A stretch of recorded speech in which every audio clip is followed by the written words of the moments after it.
अभी तक इस सभागार में मौजूद हैं, मैं चाहूंगा आपके हौसले के लिए, आपके धैर्य के लिए एक जोरदार ताली हो जाए। और रुकना इसलिए चाहिए कि अभी तक जो भी आ रहे थे वो भी सब जनप्रतिनिधि थे, महत्वपूर्ण लोग थे, अंचल से जुड़े हुए लोग थे, पर अब तो हमारे बीच में सीधे सरकार आए हैं, क्योंकि मंत्री जी आए हैं, और मंत्री जी भी वो आए हैं जिनके पास में एक लंबा चौड़ा इतिहास है। जैसे मुकेश नायक जी कई विधाओं में रहे, वैसे हमारे साथ जो बृजेंद्र प्रताप सिंह जी हैं, इनका भी अतीत कई विधाओं में दक्ष रहने का रहा है। आप में से कुछ ही लोगों को जानकारी होगी कि मध्य प्रदेश का जो सबसे बेहतर स्कूल माना जाता है, डेली कॉलेज इंदौर, उसके सर्वश्रेष्ठ छात्र रहे हैं बृजेंद्र प्रताप सिंह जी। बृजेंद्र प्रताप सिंह जी के पैरों में बहुत दम है, ये फुटबॉल के भी बहुत बड़े खिलाड़ी रहे हैं। बृजेंद्र प्रताप सिंह जी का निशाना भी बड़ा जबरदस्त है, ये राष्ट्रीय स्तर पर निशानेबाज भी रहे हैं। और राजनीति के संदर्भ में तो कहा ही कहा जाए, जो हीरे का इलाका है, उस हीरे के इलाके से विधायक हैं और साथ साथ प्रदेश के खनिज मंत्री भी हैं, तो इससे भी बृजेंद्र प्रताप सिंह की खूबियों का आप अंदाजा लगा सकते हैं। तो ऐसे बृजेंद्र प्रताप सिंह जी इस कार्यक्रम में बतौर मुख्य अतिथि हमारे बीच में है। बृजेंद्र जी, आपका बहुत बहुत स्वागत है हमारे कार्यक्रम में। धन्यवाद हिमांशु जी। और जानने में बड़ी दिलचस्पी है, अब चुनाव आने वाले हैं, आगे भी मंत्री बना रहूं, इसके लिए क्या तैयारी है?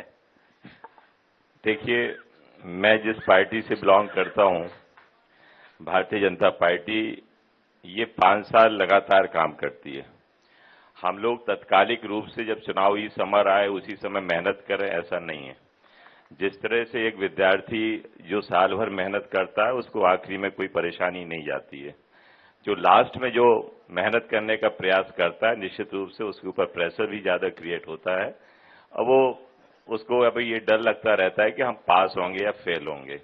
तो हम लोगों को कोई ये डर नहीं है। हम लोग लगातार 5 साल मेहनत करने वाले लोग हैं, जो लगातार हम काम कर रहे हैं, उससे हम चल रहे हैं, इसलिए ये भाव हमारे अंदर है नहीं।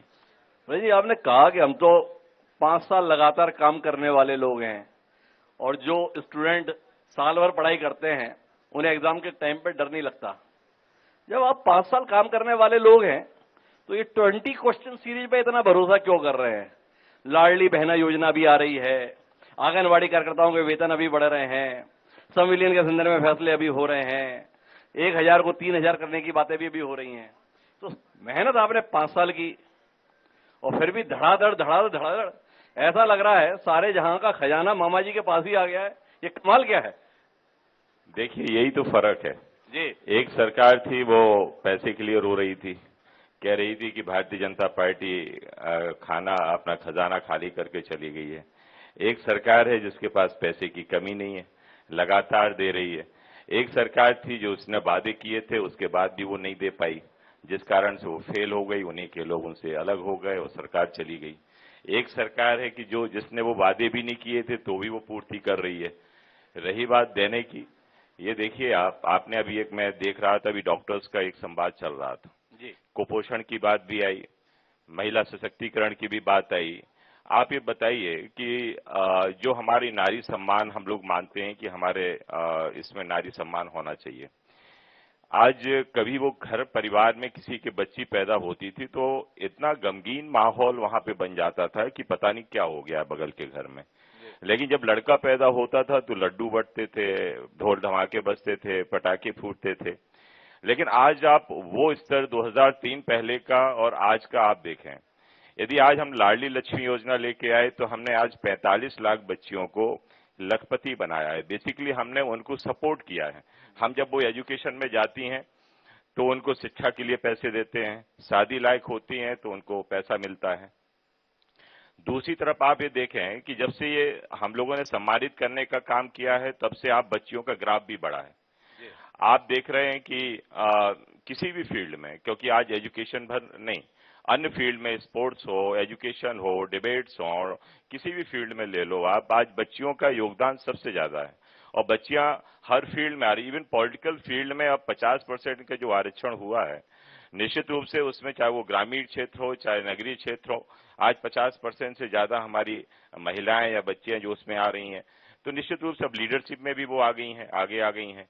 तो इसलिए आज यदि लाडली बहना की भी बात करें तो एक कोई नारी सम्मान की बात कर रहा है और उन्होंने किया भी था, लेकिन आज जब नारी सम्मान नहीं हो पाया तो यदि आज हम लाडली बहन को यदि हम सम्मानित कर रहे हैं तो इसमें क्या हर्ज है। और यदि हम झूठे वादे तो नहीं कर रहे हैं, हम जो कह रहे हैं वो हम कर रहे हैं। और इसलिए आज उससे नया नारी सशक्तिकरण, महिला सशक्तिकरण का यदि एक भाव जागा है और महिलाओं के प्रति रिस्पेक्ट जागा है। देखिए, आप एक बार उनके साथ कोई घटना घटती थी, आज आपको पता है कि जो नाबालिग है उनके साथ जो दुष्कर्म हुए, ऐसे 40 लोगों को मृत्युदंड के भी आज सजाएं हुई हैं। तो कानून हमने इतने तेजी से स्ट्रिक्ट बनाए हैं। आज आप लॉ एंड ऑर्डर की बात देखो तो एक समय था कि यही क्षेत्र आपका सतना चित्रकूट वाला क्षेत्र, हमारा पन्ना क्षेत्र पूरा डकैतों से प्रभावित था। आज एक डकैत नहीं है हमारे क्षेत्र में, सब हमारे कहीं किडनैपिंग होती थी, कहीं लूट होती थी, कहीं मर्डर्स होते थे। तो ये सब प्रभाव है। यदि आज हमने कुछ किया है तो आज वो दिख रहा है। और इसलिए जो भी हम लोग कर रहे हैं, हमारी सरकार कर रही है, वो जनता के बीच में छाप छोड़ रही है। पर कर क्या रहे हैं आप? आपने कहा कि हम हर बहन को 1000 रुपए महीना देंगे। कमलनाथ जी ने फॉर्म भरवाने चालू कर दिए, कोई दिक्कत की बात नहीं, हम 1500 देंगे। फिर शिवराज जी जिस दिन लॉन्च कर रहे थे उन्होंने कहा चिंता मत करो, हम इसे 3000 तक कर देंगे। तो आपने जानना यह है कि जिस देश में कृष्ण जी ने संदेश दिया गीता के माध्यम से, कर्मण्येवाधिकारस्ते, मतलब कर्म किए जाओ, वहां पर आप बैठे का पैसा देने की जो होड़ को मचा रहे हैं, तो जाएगा कहां प्रदेश? इसमें कोई दृष्टि है प्रताप सिंह जी की? देखिए क्या होता है, पैसा यदि खूब किसी के पास हो, धनाढ़ व्यक्ति है, और यदि वो कर्म से हीन है, कर्म ही नहीं करना चाहता, तो वो बहुत जल्दी गरीब भी हो जाता है। ये कलयुग में हमने देखे हैं बहुत से लोग।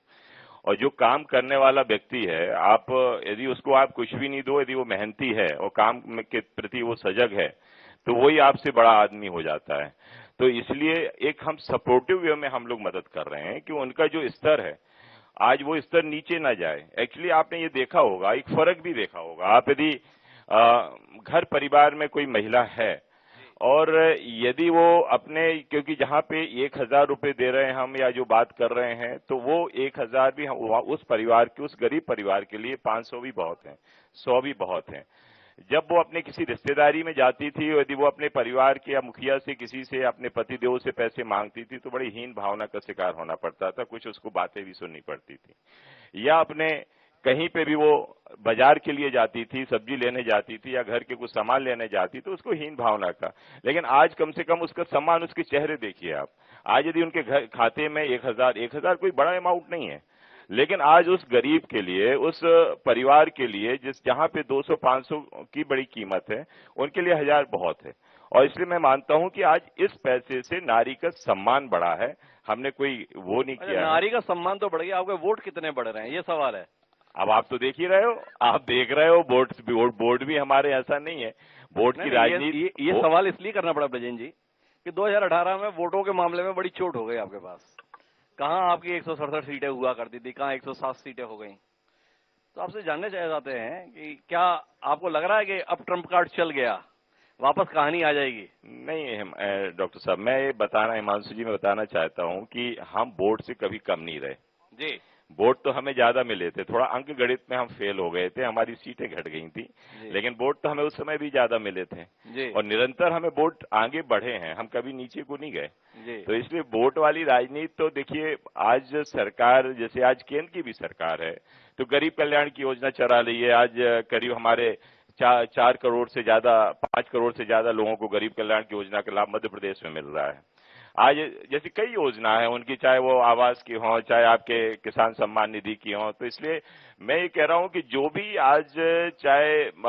भी आज हमारी योजनाएं आ रही हैं, जैसे आज यदि नारी के सम्मान की बात करिए तो हमने उसका संबल बढ़ाने का काम किया है।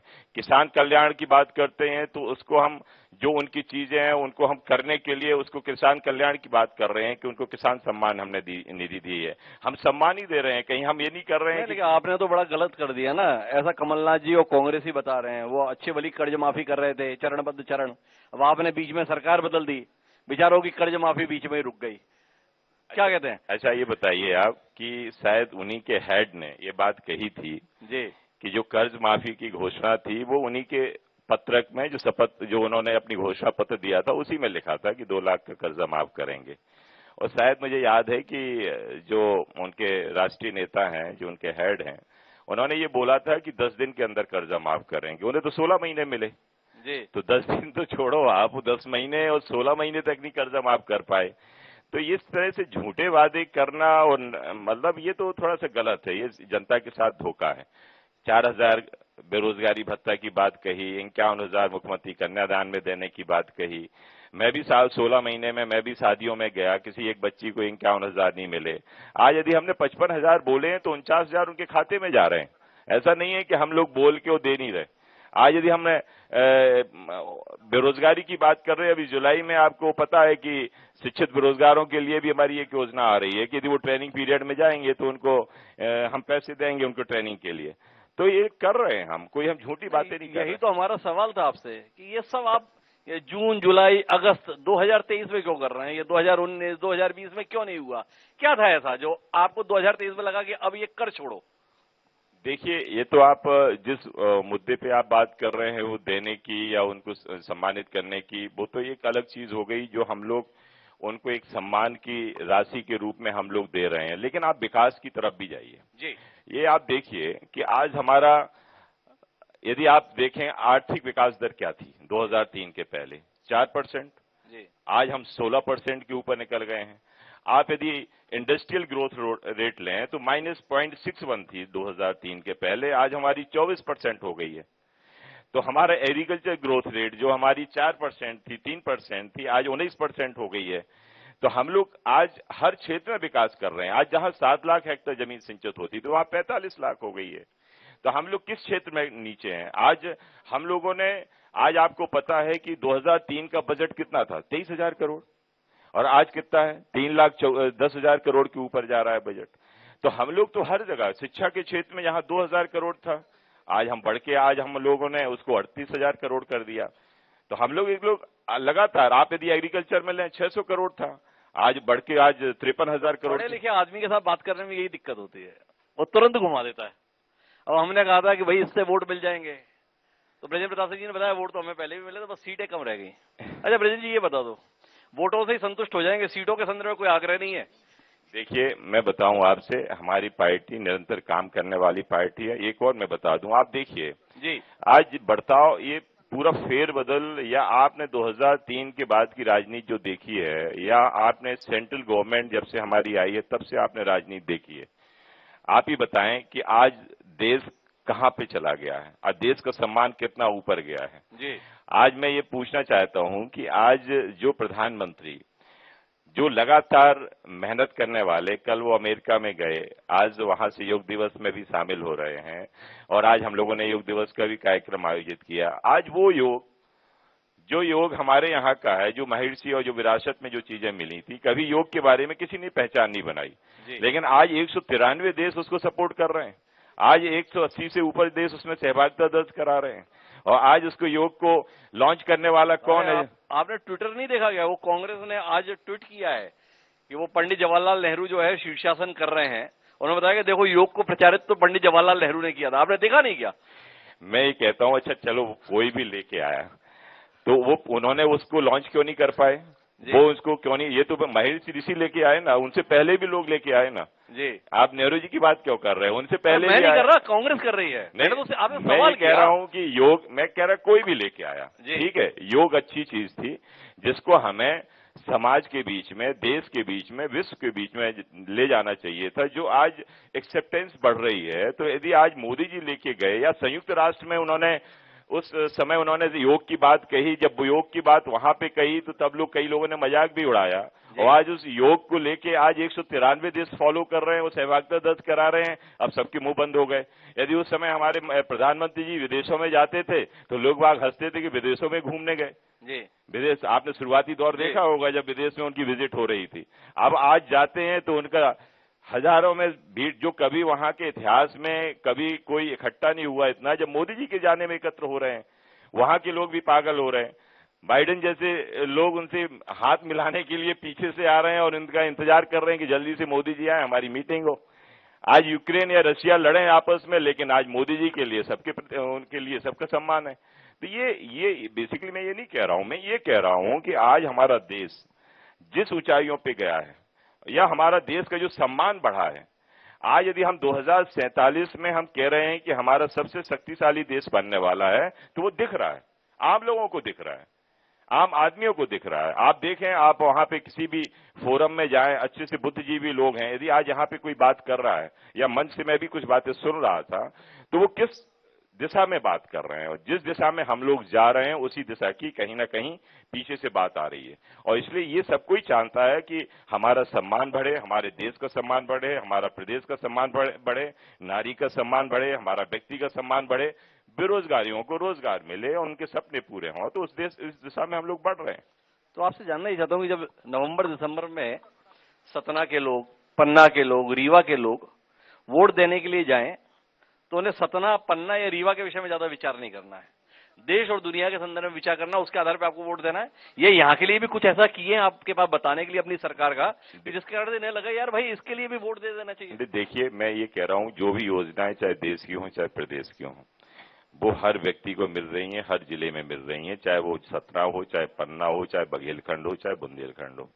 और इसलिए मैं सार्वजनिक योजनाओं की इसलिए बात कर रहा हूं क्योंकि मैं आज सतना में बैठा हूं, रहने वाला पन्ना का हूं जी। तो मैं एक जिले की तो बात नहीं कर सकता हूं, क्योंकि मंत्री भी मैं प्रदेश का हूं जी। इसलिए मुझे प्रदेश की बात करनी पड़ेगी, देश की बात करनी पड़ेगी। तो इसलिए जो भी मैं योजनाएं बता रहा हूं वो देश और प्रदेश की बता रहा हूं, और इसलिए जिसका लाभ हर व्यक्ति के हर घर घर में मिल रहा है।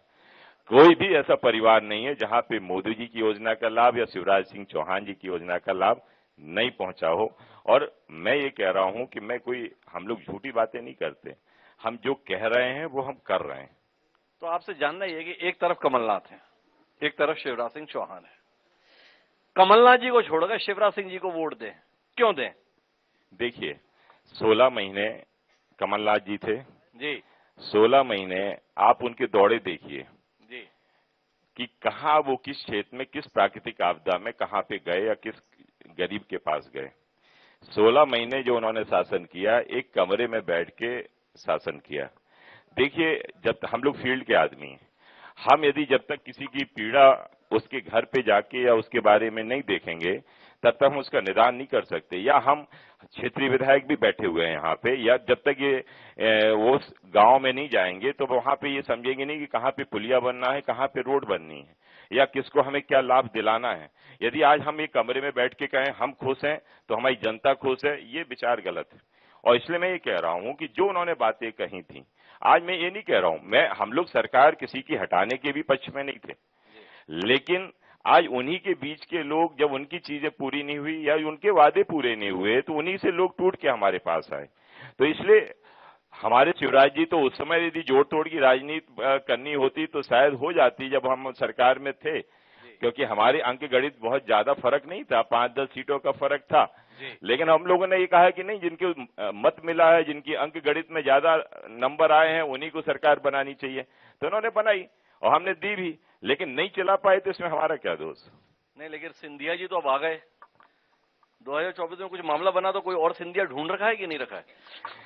ये जरूरत नहीं पड़ेगी। आप मतलब क्या आप सिद्धार्थ कुशवाहा जी को आश्वासन दे रहे हैं कि इस बार चिंता ना करें, या ऑफर नहीं है? सिद्धार्थ जी भी हमारे भाई हैं, हमारी वर्मा जी भी विधायक जी, वो भी हमारी बहन है, सभी लोग हैं। हम लोग तो देखो एक सदन में काम करने वाले। भाई बहन बता के आप ऑफर दे रहे हैं या कुछ और कर रहे हैं? अब वो तो उनके ऊपर है, अब वो जैसा समझे, लेकिन हमारे लिए, हमारे यहाँ पे सबके दरवाजे खुले हैं और इसलिए हम सबका स्वागत करते हैं। लेकिन सब कोई जनता के लिए काम करता है, चाहे वो हो चाहे हम हो। पक्ष विपक्ष चलता रहता है और एक हेल्दी पक्ष विपक्ष चलना भी चाहिए। लोकतंत्र हमारा, क्योंकि आज हम सबसे बड़े लोकतंत्र वाले देश हैं। ठीक है, पुराना लोकतंत्र अमेरिका का हो सकता है, लेकिन हम सबसे बड़े लोकतंत्र वाले देश हैं। और शायद इतनी बड़ी बातें सुन के कोई किसी को कुछ भी बोल देता है, कोई किसी से कुछ भी पूछ लेता है, उसके बाद भी हमारी बातें चलती रहती हैं और हम लोगों का पक्ष विपक्ष भी सामने होता है, लेकिन हम एक फोरम में आके एक होते हैं जो जनता के लिए बात करते हैं। तो समझने की बात है ब्रजेन जी, आखिरी दौर की बातचीत के लिए चलते हैं। 2003 का भी चुनाव आपने देखा, स्वयं भी आए आप, 2008 का देखा, 2013 का देखा, 2018 में कहां चूके थे जो आपको लगता है 2023 में बस ये काम नहीं करना है, 2018 में ये भारी पड़ गया? देख पाएगी नहीं? देखिए, मैं उसमें बता दूं क्या होता है। जब हम कोई घोषणा पत्र देते हैं या कोई हम जो जारी करते हैं, बहुत से ऐसी चीजें लुभावनी होती हैं कि जो जारी हो जाती हैं, और उस कारण से क्योंकि हमारा जो मतदाता है बहुत जल्दी फ्लक्चुएट भी होता है, और इसलिए जो घोषणाएं की गई थी, मुझे लग रहा है वो ज्यादा घोषणाएं उनकी कारगर थी, जनता को लग रहा था इनसे ज्यादा कुछ हमें हासिल होगा, लेकिन वो 16 महीने जब सरकार चली तो वो नहीं मिल पाया। और इसलिए आपने ये देखा होगा कि 16 महीने बाद जब सरकार गिरी, हम फिर चुनाव में गए। हम कोई ऐसा नहीं है कि उनके हमने सरकार बना ली फिर हम चुनाव नहीं लड़े। आप देखो, आप जितने मत से वो जीत के, उससे डबल डबल मत से जीत के आए। तो इस जनता ने स्वीकार किया कि ये गलती हुई थी, हमने गलत सरकार को चुन लिया था। कहीं गणित, मैं वही बोल रहा हूं कि वोट तो हमें ज्यादा मिले थे, अंक गणित उनकी ज्यादा हो गई थी, तो इसलिए वोट हमारे कहीं नहीं घटे, हम लोग तो वोट लेके हरदम आगे गए। तो आपका कहना है कि जनता से गलती पिछली बार हो गई थी, इस बार जनता गलती नहीं करने वाली है? नहीं, अब वो समझ गई है, क्योंकि धोखेधड़ी वाली राजनीति ज्यादा दिन चलती नहीं है, और यदि कोई चीजें स्पष्ट जनता के बीच में हो जाती हैं कि जनता ने उनको मौका भी दिया था, और यदि वो जनता को वो चीजें नहीं मिल पाई 16 महीने में, तो उन्होंने उसको बदला। और अब जो चीजें हम लोग बोल रहे हैं वो हम दे रहे हैं, तो इसमें फर्क बहुत है। एक देना है और एक घोषणा करना है। तो फर्क तो अभी आपकी पार्टी में भी बहुत आ रखा है ब्रजेश जी, इस बदलाव को महसूस कर रहे हैं? ये इसकी भाजपा, ये इसकी भाजपा। कभी ऐसी कांग्रेस हुआ करती थी, इसकी कांग्रेस, उसकी कांग्रेस, इसकी कांग्रेस। ये भाजपा का क्या हो रहा है? कांग्रेस के दल आज भी हैं, कांग्रेस के हरदम खेमे हमने देखे हैं, लेकिन हमारी भारतीय जनता पार्टी में कोई नहीं। हमारा संगठन सर्वोपरि है। हम ये किसी को नहीं कह सकते कि ये कल का प्रधानमंत्री, कल का राष्ट्रपति, या कल का मुख्यमंत्री, या कल का प्रदेश अध्यक्ष यही रहेंगे, क्योंकि हमारा संगठन सामूहिक रूप से ये डिसाइड करता है। तो इसलिए मैं ये नहीं मानता कि किसी व्यक्ति विशेष पे चलने वाली हमारी पार्टी है, या किसी दल से चलने वाली, या किसी व्यक्ति के पीछे चलने वाली पार्टी है। हम लोग एक सामूहिक रूप से संगठन से चलने वाले लोग हैं। इसमें बदलाव ऊंचे नीचे होते रहते हैं, और हमने तो वो चीजें भी देखी हैं कि कोई प्रदेश अध्यक्ष बन के ऊपर से संबोधित करता है, और हमारे जो प्रेसिडेंट होते हैं, जो पहले होते हैं, वो सामने सुनते हैं, और जो वर्तमान है वो पहले पीछे नीचे बैठता था। तो हमारी कुर्सियां बदलती रहती हैं, और यही प्रजातंत्र है, यही लोकतंत्र है, और ये होना भी चाहिए। वो ये प्रजातंत्र है, ये लोकतंत्र, ये होना भी चाहिए। पर अभी पार्टी में जो आप कई राजतांत्रिक व्यवस्थाओं में रहने वाले लोगों को शामिल किए हैं, उसके कारण तंत्र कहीं लड़खड़ा उड़खड़ा तो नहीं गया? बिल्कुल नहीं, हम लोग तो संगठन से चलने वाली हमारी पार्टी है, और इसलिए ज्यादातर हम लोग सरकार पे जो चीजें होती हैं उसको हमारा संगठन कभी उसको उस नजरिए से नहीं देखता है। संगठन अपनी गति से चलता है, और संगठन उसको अपनी गति से उसको परिणाम तक ले जाता है, इसलिए हम लोग कहीं भी डोलते नहीं। तो फिर ये दीपक जोशी क्यों डोल गए? ये कौन सी पार्टी में आते थे? सुना था कि कैलाश जोशी तो संत हुआ करते थे, उनके बेटे भी संत ही रहे होंगे, वो आजकल कहाँ चले गए विजय जी? देखिए, क्या होता है कि जब कोई सीट पे उन्हें ये लगता है कि कोई प्रतिद्वंदी हमारा आ गया, अब मेरे चांसेस कुछ घट रहे हैं, या भविष्य में मुझे चांस मिलेगा कि नहीं मिलेगा, तो वो जल्दबाजी कर जाते हैं, और मुझे लग रहा है कि दीपक जी ने जल्दबाजी की है। तो कुल मिलाकर उन्होंने जल्दबाजी की। अब मैं आखिरी दौर की बातचीत में इस क्षेत्र के संदर्भ में बात करना चाहता हूं। विंध्य क्षेत्र, बुंदेलखंड क्षेत्र, विकास के तमाम दावों के बावजूद भी आपके यहाँ के तमाम कद्दावर नेता ये मानते हैं कि अभी बहुत कुछ करना बाकी है। क्या कहते हैं ब्रजेश जी, कब तक करना बाकी है? देखिए, ये तो निरंतर प्रक्रिया है, ये हरदम चलता रहेगा। कोई भी काम कभी भी एंड पे नहीं जाता है, हरदम काम करने की स्थिति बनी रहती है। बहुत सी चीजें होती हैं जो जनता के बीच में जाती हैं और उसका एक परिणाम मिलता है। बहुत सी चीजें ऐसी होती हैं कि हम लोग करते हैं लेकिन जनता तक नहीं पहुंच पाती हैं, उसके दुष्परिणाम भी हम लोगों को मिलने लगते हैं। तो लेकिन आज हम लोग जो ट्रांसपेरेंसी के उसमें हैं, और हम जो देख पा रहे हैं कि अब हमारे जितने भी काम हैं हमारे सब नीचे उतर रहे हैं, और हम लोग उसको मॉनिटरिंग भी कर रहे हैं, और इसलिए मुझे नहीं लगता कि कोई ऐसी चेंजेस हमारे बीच में आएंगे।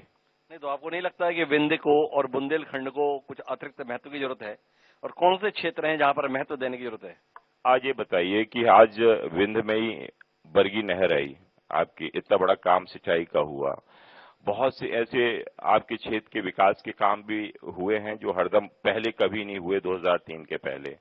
देखिए, हम लोग तो अभी आपके 2003 के बाद 18 साल से राजनीति में हैं, तो हमारे विकास के कार्य तो निरंतर बढ़े हैं। आप ये बताइए कि जब उस समय 2003 के पहले मात्र 40,000 किलोमीटर की सड़क बनी थी, आज 4 लाख किलोमीटर के ऊपर सड़क बन गई। हम लोग प्रधानमंत्री सड़क योजना में 72,000 किलोमीटर से ऊपर हम सड़क बना चुके हैं। तो ये हमारा विकास दिखता है। आज आप बताइए, पूरे मध्य प्रदेश में घूमिए, 2003 के पहले हमें सतना से पन्ना आना था तो हमें कैसे निकलना पड़ता था। हमें यदि रिवांचल पकड़नी है तो हमें वो दिन भी याद है कि हमें 3 घंटे का मार्जिन लेके चलना पड़ता था, और उसमें भी ये लगता था कि गाड़ी के कमानी न टूट जाए, क्योंकि भगानी पड़ती थी, गड्ढे में घूमती थी। आप आज बताइए कि मैं 1 घंटे के अंदर आ गया हूं। मुझे भी नहीं पता था कि मैं इतनी जल्दी, इसलिए मैं आपको फोन लगा रहा था कि सर मैं जल्दी में पहुंच रहा हूं, कैसा तो नहीं है कहीं और रुकना पड़े। मुझे नहीं, मैं 4 बजे निकला, मैं 4:45 के आसपास आपके आसपास था मैं। तो इसलिए ये बदलाव है, ये दिख रहा है। क्या है, विकास हमारा दिख रहा है, कहीं पे ऐसा नहीं है। आज आप बताइए कि उस समय मात्र 5 मेडिकल कॉलेज हुआ करते थे, आज हमारे 25 मेडिकल कॉलेज पूरे प्रदेश में हो गए हैं। पहले आपके 21,000 रुपए डॉक्टर साहब वगैरह बैठे थे, आज 21,000 आपके डॉक्टर्स थे पहले जी, आज 51,000 से ज्यादा स्ट्रेंथ बढ़ गई है हमारा उसमें आपके इस क्षेत्र में। आज आपके पहले आपके 21,000 बेड हुआ करते थे, आज 42,000 बेड हो गए हैं। आईसीयू के आपके 200 बेड। मैं आपकी जानकारी में बताना चाहता हूं ब्रिजेंद्र सिंह जी, ये यहाँ पे सतना में एक डिग्री कॉलेज है, 6 साल होने आ रहे हैं, 6 साल से एक पूर्णकालिक प्राचार्य नहीं दे पाए आप। कैसे भरोसा करें कि आपके पास सब कुछ इफरात में है, सब कुछ प्रभार के भरोसे चल रहा है। तो ये प्रभार प्रभार प्रभार किसके ऊपर डल रहा है ये भार? आप बताएं आप कि अभी हमारी निरंतर भर्ती की भी कार्यक्रम चल रहे हैं। अगस्त तक अभी हमने 1 लाख से ज्यादा भर्तियां की हैं। अगस्त तक हम लोग पूरी भर्तियां करने वाले हैं, और इसलिए आप भरोसा रखें, जो हम लोग कर रहे हैं वो पूरे बहुत जल्दी हम उसकी पूर्ति करेंगे। चाहे मेडिकल स्टाफ की बात हो या अन्य, आपने डिग्री कॉलेज की बात की या अन्य संस्थाओं की बात की, तो निरंतर, क्योंकि ये तो जब हमारा बढ़ रहा है तो हमें स्टाफ भी बढ़ाना पड़ेगा, हमें वहां पे रिक्रूटमेंट भी करने पड़ेंगे, हमारे एग्जाम्स भी होंगे, वो हम लोग करेंगे। वो हमारे सीएम साहब ने बोला है कि अगस्त तक हम पूरा कंप्लीट करेंगे उसको। तो अब आखिरी सवाल आपके पास में है ब्रिजेंद्र सिंह जी, आपके अनुसार बहुत कुछ हो गया है, पर लोग मध्य प्रदेश के संदर्भ में जब भी बात करते हैं तो इंदौर की बात करते हैं तो भोपाल की बात करते हैं, ग्वालियर की बात करते हैं, जबलपुर की बात करते हैं। आप तो इस क्षेत्र की बड़ी संभावना है। कोई दिन आएगा जब लोग पन्ना, रीवा, सतना की भी बात कर लेंगे। अच्छा ये बताइए, आज पन्ना में, मैं पन्ने की बात कर रहा हूं, मैं पन्ने से शुरुआत कर रहा हूं। पन्ना में जहां पे हमारे पास सिंचाई बिल्कुल नहीं थी, आज वहां पे हमारे 5-5, 6-6 बड़े डैम बन गए हैं, और जो मैं देख रहा हूं कि पन्ना करीब करीब पूरा सिंचित हो रहा है। नल जल योजना में हम लोग पानी पहुंचाने वाले हैं। अभी आपने महालोक, उज्जैन महालोक खोला, हमारी जुगल किशोर महालोक हमारा पन्ना में होने वाला है। 10 लाख की आबादी के ऊपर मेडिकल कॉलेज की घोषणा जिस दिन सेंटर करेगा उस दिन सबसे पहले मेडिकल कॉलेज हमारे पन्ना में खुलेगा, ये माननीय मुख्यमंत्री जी घोषित करके गए हैं। हमारे कृषि कॉलेज हो गया है, डायमंड पार्क हो गया है, डायमंड म्यूजियम हो गया है, जिसमें हमारी पन्ना की पहचान है। तो ये हमारी सब चीजें कौन की, हमारी समय पे हो रही हैं। हमारे कॉलेजेस खोले हैं, हमारे high school, high secondary schools खुले हैं, अभी आपके सीएम राइज स्कूल हमारे हर ब्लॉक में खुल रहे हैं। तो इसलिए डेवलप, आज रोड्स हमारी हर जगह की देख लो आप, हर जगह की हमारी रोड्स बन गई हैं, कोई इस कोने से उस कोने तक चला जाए। तो इसलिए मेडिकल की दृष्टि से भी हमारे बहुत से उन्नयन हुए हैं हमारे हॉस्पिटल्स के। तो हमारे निरंतर यही गति आपके बघेलखंड में है। आपके चाहे वो आपकी सतना की बात हो, सतना के पहले के, जैसे आज अभी डॉक्टर्स बैठे थे, मैं देख रहा था, सुन रहा था, आज यदि किसी भी फील्ड में वो काम कर रहे हैं तो अपना एक्सट्रीम दे रहे हैं। और ये बात सही है, मैं डॉक्टर महेश्वरी जी की बात से सहमत भी हूं कि यदि आज वो भले वो प्राइवेट हैं, यदि उनके हमें कुछ यूज करना चाहिए, हमें करना चाहिए। उन्होंने एक बात जो कही है और हमें उनको यूटिलाइज करना चाहिए, उनके जो अच्छी चीजें हैं वो हमें लेनी चाहिए, हमें अपने नीचे उतारनी चाहिए। और इसलिए मैं ये चाह रहा हूं कि आज एक स्वस्थ परंपरा, एक ठीक है, हम लोगों के इन बिटवीन हमारा पार्टी का कुछ भी हो सकता है, उनके विचार अलग हैं, हमारी विचारधाराएं अलग हैं, लेकिन जब हम समाज के बीच में काम करते हैं वहां हमें सबको सामूहिक रूप से एक मंच पे आना चाहिए, क्योंकि हमें आज जनता के बीच में काम करना है। हम जनता के जनप्रतिनिधि हैं, हम खुद के नहीं है। आज हमारा परिवार, अपना परिवार, हमारे परिवार का विकास हो, हम ही आगे बढ़ें, ये भाव बिल्कुल त्याग दें। क्योंकि आज मोदी जी ने जो नारा लगाया, सबका साथ सबका विकास, तो इस सबको लेके चलने वाली है। और आज वो आप देख रहे हो जिस थीम पे वो जा रहे हैं, आज वो थीम दिख रही है नीचे। उसमें सिद्धार्थ जी और कल्पना जी भी शामिल हैं। मैं तो आमंत्रित करता हूं, क्यों नहीं शामिल हो जाए। तो कुल मिलाकर ये बृजेंद्र प्रताप सिंह जी हैं जिनका मानना है कि बहुत कुछ हो रहा है। विंध्य में भी हो रहा है, बुंदेलखंड में भी हो रहा है। अगर हो रहा है तो जब दिसंबर में फैसला आएगा तो दिखाई दे जाएगा तो उस हो रहे पे जनता का कितना भरोसा हो रहा है। पर इतना तय है कि ब्रजेंद्र प्रताप सिंह जी को भरोसा है कि उनकी सरकार, उनकी पार्टी जो काम कर रही है उसके चलते जनता एक बार फिर उनके प्रति भरोसा जताएगी। तो हमारी शुभकामनाएं ब्रजेंद्र प्रताप सिंह जी आपके साथ, और आपका बहुत बहुत धन्यवाद इस चर्चा का हिस्सा बनने के लिए। तो दोस्तों, मैं चाहूंगा एक बार जोरदार तालियां ब्रजेंद्र प्रताप सिंह जी के लिए, जो उन्होंने खरी खरी बात की, और विशेष तौर पर उन्होंने डॉक्टर माहेश्वरी जी के द्वारा जो विषय ध्यान में लाया गया है, मैं उम्मीद करता हूं इस मंच के माध्यम से कि शायद वह यह विषय माननीय मुख्यमंत्री जी के संज्ञान में लाएंगे, ताकि जो उन्होंने बात कही है कि अनुभवी लोग समाज में मौजूद हैं, उनका उपयोग सरकारी संस्थाओं में लेने के संदर्भ में शासन नीतिगत रूप से फैसला ले, केवल भावना न रखे बल्कि वो फैसले की शक्ल में भी आए। इस उम्मीद के साथ आपका एक बार फिर बहुत बहुत आभार। धन्यवाद हिमांशु।